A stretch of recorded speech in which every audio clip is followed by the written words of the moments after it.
పాకిస్తాన్లోని బలూచిస్తాన్లో ఉగ్రదాడి జరిగింది. క్వెట్టా చమన్ గేట్ సమీపంలో ఓ ప్యాసింజర్ రైలును లక్ష్యంగా చేసుకుని ఆత్మహత్య దాడికి జరిగింది. దాడిలో 23 మంది మరణించగా 47 మందికి తీవ్ర గాయాలైనట్లుగా సమాచారం. మృతుల్లో ఎక్కువ మంది మహిళలు, చిన్నారులున్నారు.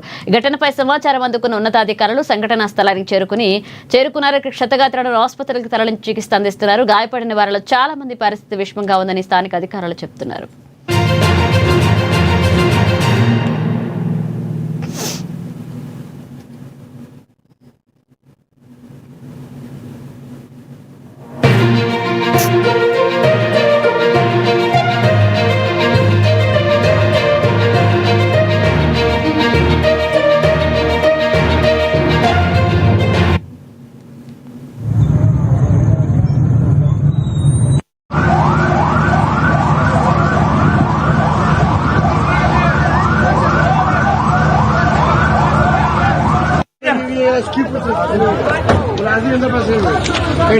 गाड़ी में टायर बस्ट हो गए ना लोग ठीक है।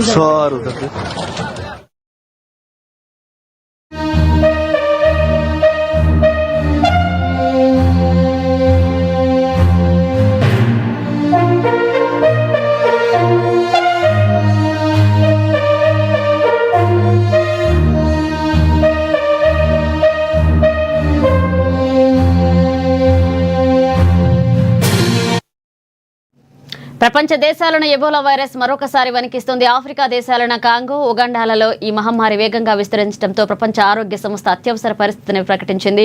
ఎబోలా విజృంభణ పట్ల తీవ్ర ఆందోళన వ్యక్తం చేసిన WHO అంతర్జాతీయంగా పబ్లిక్ హెల్త్ ఎమర్జెన్సీగా ప్రకటించింది. కాంగో, ఉగాండా దేశాల్లో ఈ వైరస్ అత్యంత వేగంగా వ్యాపిస్తుంది.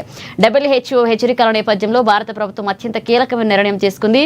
కేంద్ర ఆరోగ్య శాఖ ఆఫ్రికా దేశాలకు వెళ్లే భారతీయుల కోసం ప్రత్యేకంగా ట్రావెల్ అడ్వైజరీ జారీ చేసింది. వైరస్ ప్రభావం తీవ్రంగా ఉన్న కాంగో, ఉగాండా, దక్షిణ సుడాన్ వంటి దేశాలకు వెళ్లాలనుకునే వారు తమ ప్రయాణాలను ప్రస్తుతానికి వాయిదా వేసుకోవాలని కేంద్రం సూచనలు చేసింది.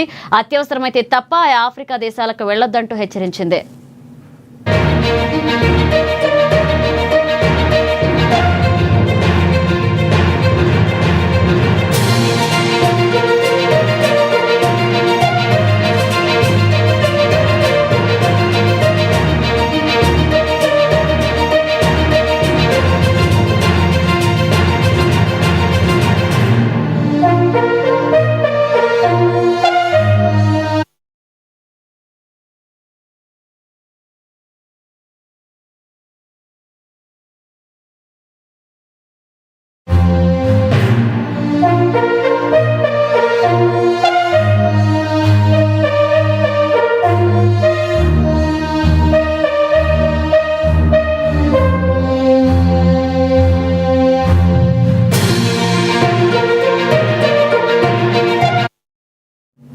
తెలంగాణలో అన్నదాతలను ఆదుకునేందుకు రాష్ట్ర ప్రభుత్వం కీలక నిర్ణయం తీసుకుంది. ఈ సీజన్లో రాష్ట్రంలో పండిన వివిధ పంటల కొనుగోళ్లపై కేంద్ర ప్రభుత్వం నుంచి ఎలాంటి సానుకూల స్పందన రాకపోవడంతో రైతులకు ఇబ్బందులు కలిగించొద్దన్న ఉద్దేశంతో రాష్ట్ర ప్రభుత్వం ఈ రంగంలోకి దిగింది. రాష్ట్రంలో ఈ ఏడాది మొక్కజొన్న పంట భారీగా దిగుబడి వచ్చిన నేపథ్యంలో మార్కెట్లో ధరలు పతనమై రైతులు నష్టపోకుండా ఉండేందుకు మొక్కజొన్నను రాష్ట్ర ప్రభుత్వమే నేరుగా కొనుగోలు చేయాలని నిర్ణయించింది. అలాగే ఈ మేరకు మంత్రి తుమ్మల నాగేశ్వరరావు పంటల కొనుగోలు ప్రణాళికను, దానికి సంబంధించిన నిధుల వివరాలను అధికారికంగా వెల్లడించారు.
జయశంకర్ భూపాలపల్లి జిల్లాలోని ప్రముఖ పుణ్యక్షేత్రం కాళేశ్వరంలో సరస్వతి ఆంత్య పుష్కరాలు వైభవంగా కొనసాగుతున్నాయి. ఈ పుష్కర వేడుకలు ఇవాళ 4వ రోజుకు చేరుకున్నాయి.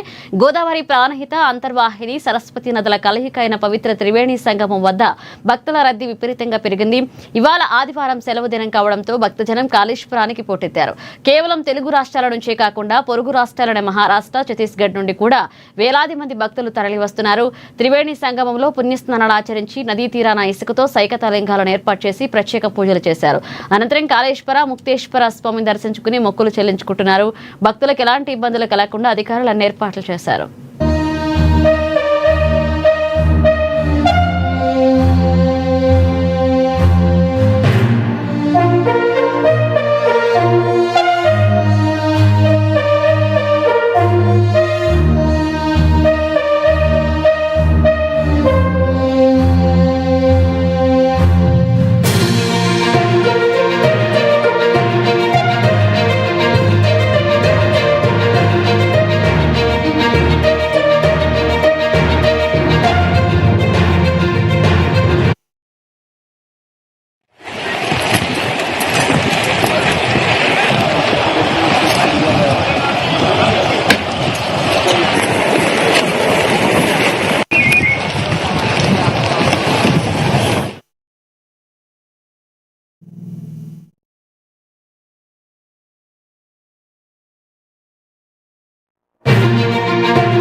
జయశంకర్ భూపాలపల్లి జిల్లా మహదేవాపూర్ మండలంలో భారీ అగ్ని ప్రమాదం జరిగింది. అంబర్పల్లిలోని ఎల్ఎన్టీ క్యాంప్ కార్యాలయంలో మంటలు చెలరేగాయి. నిప్పు అంటుకుని ఆఫీస్ దగ్ధమైంది. ఆఫీసులోని కీలక ఫైల్ అగ్నికి ఆహుతయ్యాయి.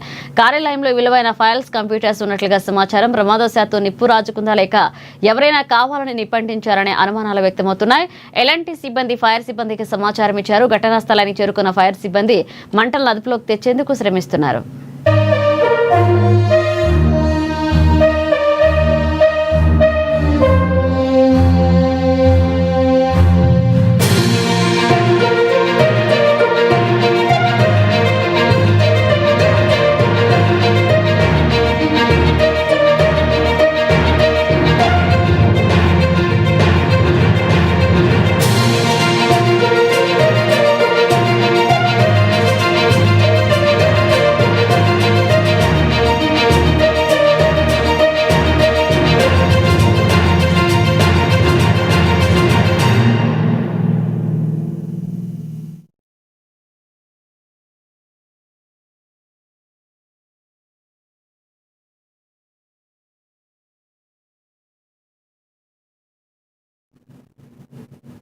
ఖమ్మం నగరంలో కాంగ్రెస్ పార్టీ శ్రేణులు అభినందన సభ నిర్వహించాయి. నూతనంగా నియమితులైన సుడా చైర్మన్ పువ్వాళ్ల దుర్గాప్రసాద్, జిల్లా లైబ్రరీ చైర్మన్ ఖాదర్ బాబాలను సన్మాన కార్యక్రమానికి డిప్యూటీ సీఎం బట్టి మంత్రి తుమ్మలతో పాటుగా పలువురు ఎమ్మెల్యేలు, కార్పొరేషన్ చైర్మన్లు హాజరయ్యారు.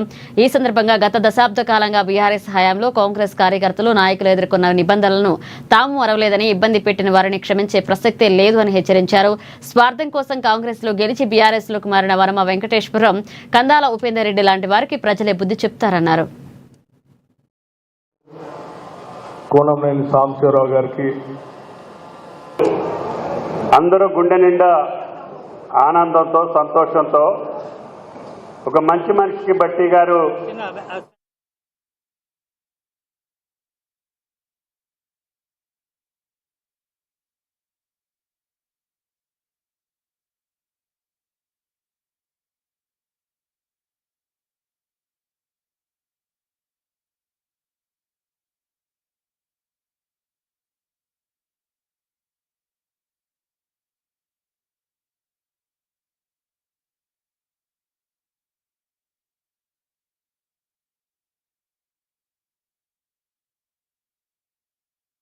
వారిని దయచేసి వేదికను రావాల్సిందిగా రాష్ట్ర మంత్రివర్యులు శ్రీ తుమ్మల నాగేశ్వరరావు గారికి, అలాగే పక్క జిల్లా అయినటువంటి నల్గొండ జిల్లాకి జిల్లా కాంగ్రెస్ కమిటీ అధ్యక్షులుగా పనిచేసి ఇప్పుడు శాసన మండలి సభ్యులుగా ఉన్నటువంటి మిత్రుడు శంకర్ నాయక్ గారికి, గౌరవ శాసనసభ్యులు కూనంనేని సాంబశివరావు గారికి, అందరూ గుండె నిండా ఆనందంతో సంతోషంతో ఒక మంచి మనిషికి బట్టి గారు అవకాశం ఇచ్చారు. ఇందాక పెద్దలు చెప్పినట్లుగా నిజాయితీకి, నిబద్ధతకి, నాయకత్వం పట్ల విశ్వసనీయతకి మారుపేరుగా ఉన్నటువంటి వ్యక్తులుగా దుర్గాప్రసాద్ గారు జిల్లా ప్రజలందరికీ సుపరిచితులు. కాబట్టి ఆయన గురించి ఇంకా దిగవలసిందిగా శ్రీమతి సునీత గారిని వేదికపైకి రావాల్సిందిగా ఆహ్వానిస్తా ఉన్నాం. అదేవిధంగా సత్తుపల్లి మున్సిపల్ చైర్పర్సన్ శ్రీమతి రెహనా బేగం గారు ఇన్ఛార్జ్ వారిని దయచేసి వేదికకు రావాల్సిందిగా.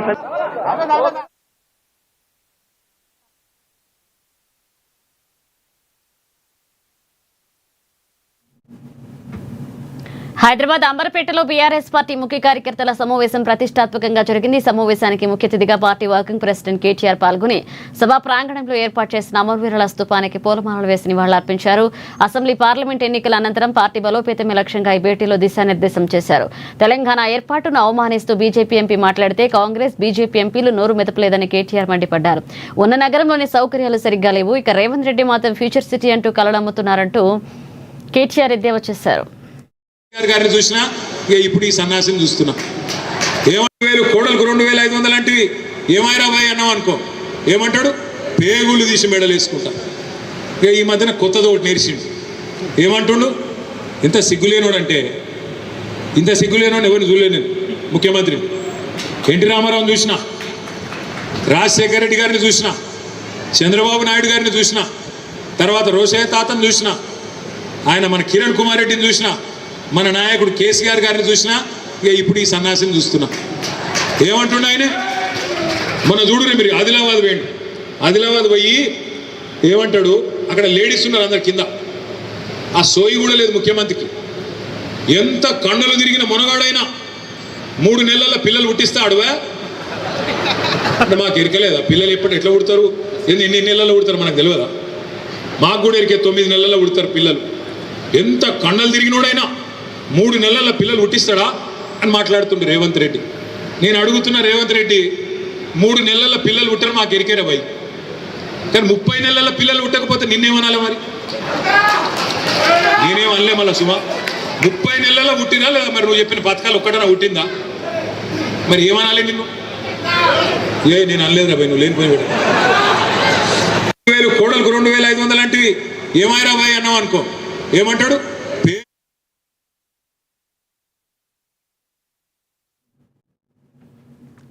మేడ్చల్ జిల్లా కుకట్పల్లి నియోజకవర్గ పరిధిలోని సూరారంలో భవన నిర్మాణ సంఘ కార్యాలయం వద్ద కీలక సమావేశం జరిగింది. ఇటీవల సెంట్రింగ్ నిర్వాహకులు మేస్త్రీలను ఉద్దేశించి చేసిన మేస్త్రీ హటావో సెంట్రింగ్ బచావో అనే వ్యాఖ్యలను భవన నిర్మాణ సంఘ నేతలు తీవ్రంగా ఖండించారు.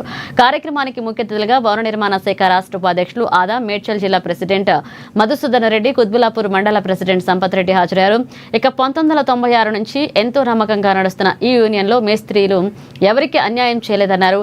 సెంట్రింగ్ సోదరులు డెవలప్ అవ్వడం సంతోషమే కానీ తోటి కార్మికులను కించపరిచేలా మాట్లాడడం సరికాదని హితవు పలికారు.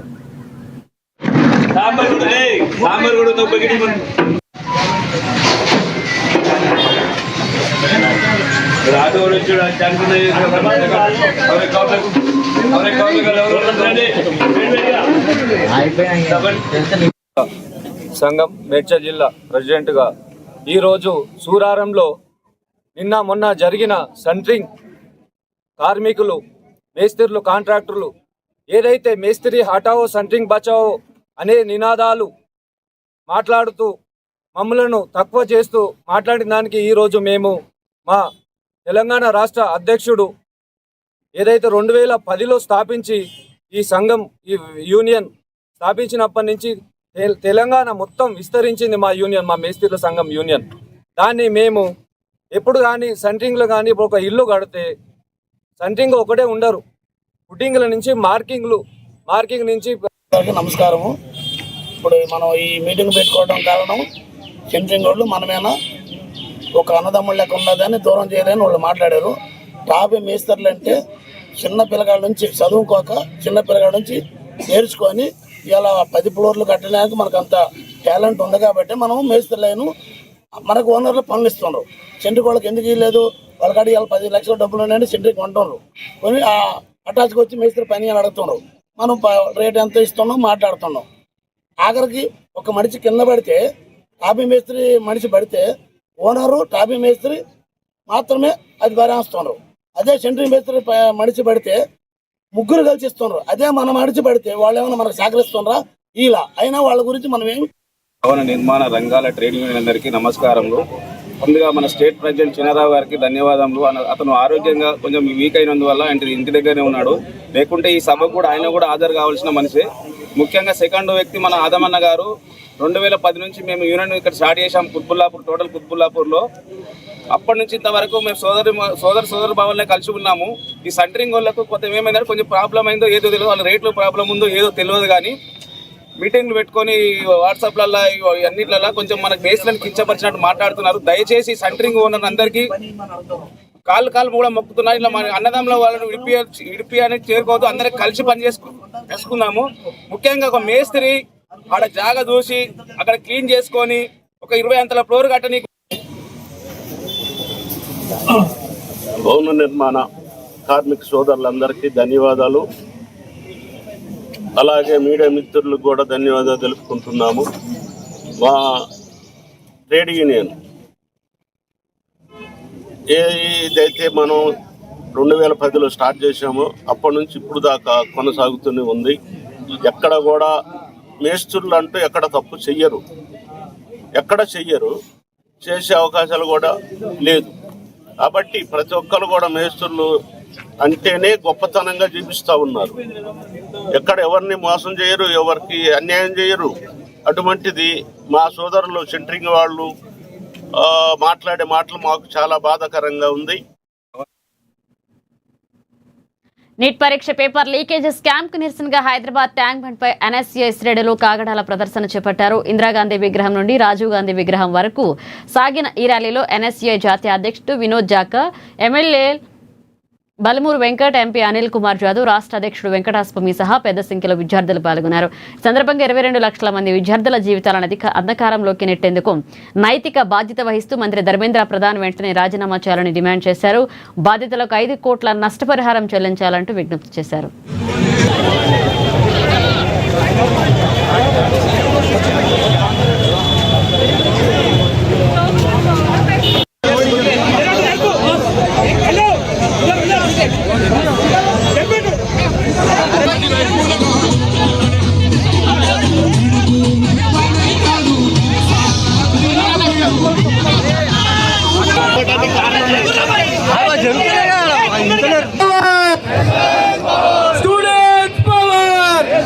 देखिए, जिस तरीके से नीट का पेपर लीक हुआ है और 23 लाख छात्र छात्राओं के भविष्य को अंधकार में ढकेल दिया गया है, ये बेहद चिंतित मुद्दा है। इस देश के प्रधानमंत्री विदेश में जाके जो है मेलोडी बांट रहे हैं और हिंदुस्तान के छात्र छात्राएं जो हैं आत्महत्याएं कर रहे हैं। इनसे पेपर लीक नहीं रोका जा रहा है। मैं कहता हूं ये डबल इंजन की सरकार, ये देश के अंदर मूर्ख बनाने वाली सरकारें हैं। आज जिस तरीके से नौजवान सड़कों पे है, ये पूरे देश को समझ में आ गया है कि नौजवान जो है भाजपा की सरकार से संतुष्ट नहीं है।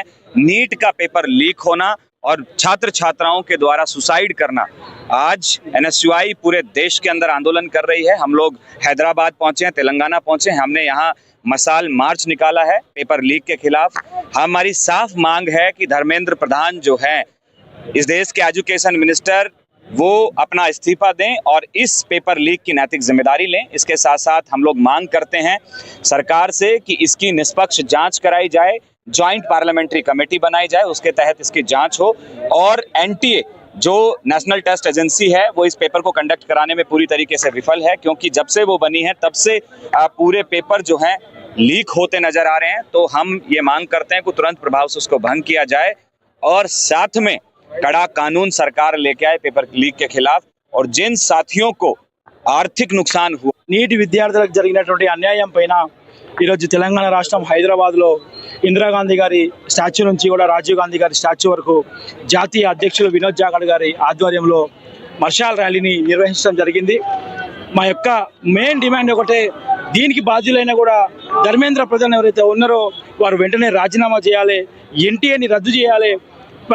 పరీక్షా పే చర్చ అని పెడుతున్న ఈ నరేంద్ర మోడీ ఈ 22 లక్షల మంది విద్యార్థులకు క్షమాపణ చెప్పాలని చెప్పేసి, ఇటువంటి ఏదైతే లీక్లకు పాల్పడినటువంటి ఎవరైతే పెద్దలు బీజేపీ పెద్దలు ఉన్నారో వాళ్ళందరినీ కూడా బయటికి తీసి శిక్ష పడేలాగా చేయాలని చెప్పేసి మేము కోరుకుంటా ఉంటూ ఈ డిమాండ్ తోటి హైదరాబాద్లో ఎన్ఎస్ఏ నాయకుల మంత్రం కూడా పోరాటం చేయటం జరుగుతుంది. ఇదే ప్రతి జిల్లాకి, నియోజకవర్గానికి, యూనివర్సిటీలకు కూడా మేము రాబోయే రోజుల్లో తీసుకుపోయి ధర్మేంద్ర ప్రధాన్ ని తొలగించే వరకు కూడా మా ఉద్యమం ఆగదని చెప్పేసి.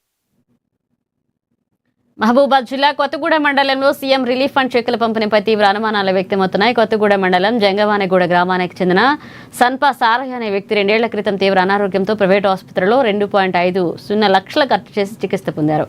ఇక ఆర్థిక ఇబ్బందుల్లో ఉన్న ఆ కుటుంబానికి మంత్రి సీతక్క సిఫారసుతో సీఎంఆర్ఎఫ్ సహాయం కోసం దరఖాస్తు చేసుకున్నారు. అధికారులు 4 నెలల్లోనే చెక్కు మంజూరైందని చెబుతున్నప్పటికీ 2 ఏళ్లు గడుస్తున్న ఆ చెక్కు లబ్ధిదారుడి చేతికి మాత్రం చేరలేదు. దీంతో ఏజెన్సీ ప్రాంతాల అధికారుల నిర్లక్ష్యం ఉందా లేక ఆక్రమాలు జరిగాయనే అనుమానాలు వ్యక్తమవుతున్నాయి. దీనిపై సమగ్ర విచారణ జరిపించాలంటూ స్థానికులు డిమాండ్ చేస్తున్నారు.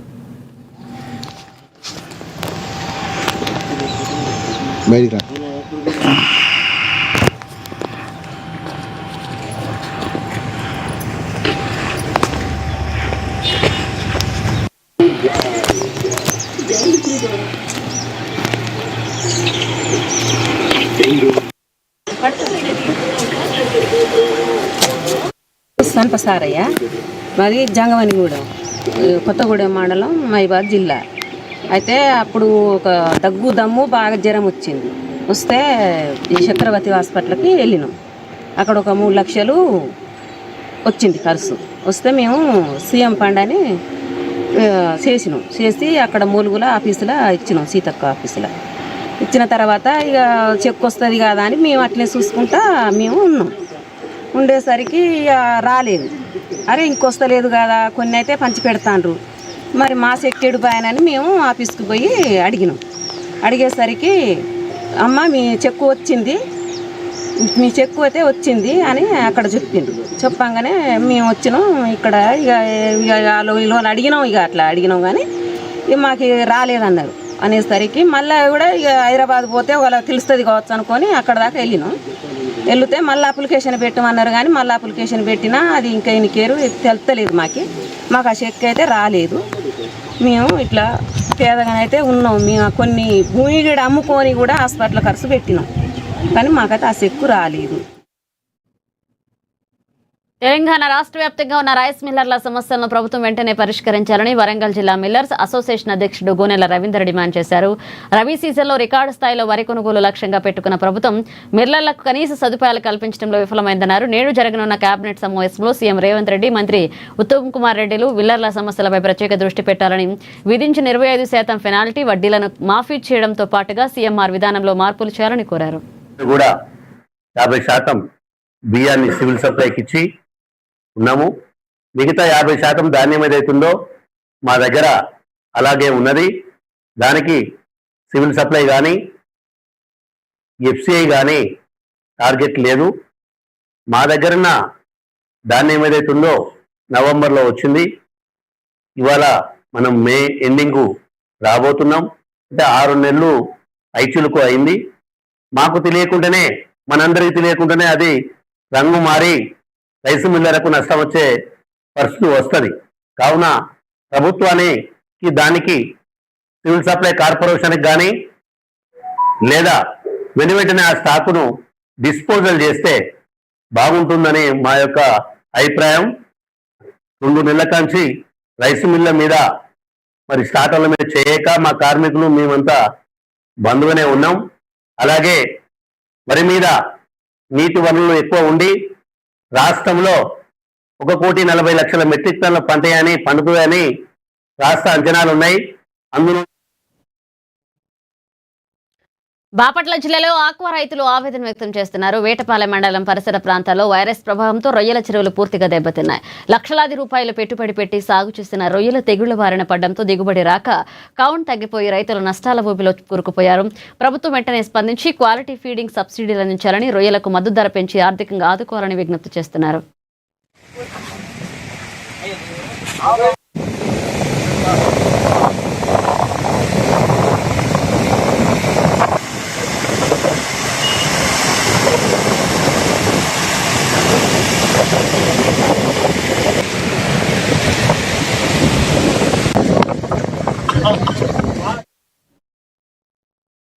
కామారెడ్డి జిల్లా కేంద్రంలో దొంగలు హల్చల్ చేస్తున్నారు. జయశంకర్ కాలనీలో అర్ధరాత్రి వేళ అనుమానాస్పదంగా తిరుగుతున్న దొంగల ముఠా దృశ్యాలు స్థానిక సీసీ కెమెరాలో రికార్డ్ అవడం కలకలం రేపుతుంది.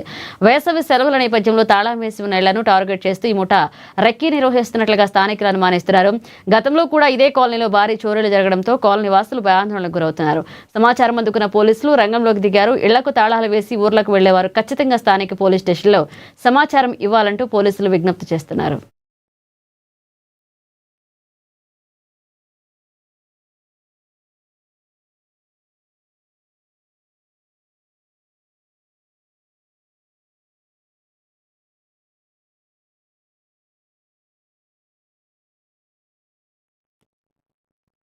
ఖమ్మం నగరంలో నడి రోడ్డుపై డ్రామా చోటు చేసుకుంది. ఖానాపురం హవేలీ పోలీస్ స్టేషన్ పరిధిలోని లవకుశ హోటల్లో మరొక మహిళతో ఏకాంతంగా గడుపుతున్న భర్తను భార్య ఆమె బంధువులు రెడ్ హ్యాండెడ్ గా పట్టుకున్నారు.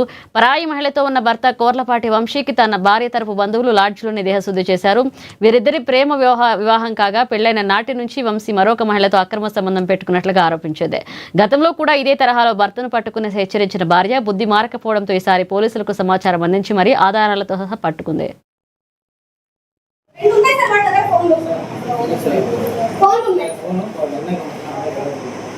లేదు సార్, రెండు ఉన్నాయి వాళ్ళ దగ్గర ఫోన్లు. ఒప్పో ఫోన్ ఉంటుంది, OnePlus ఫోన్ ఉంటుంది.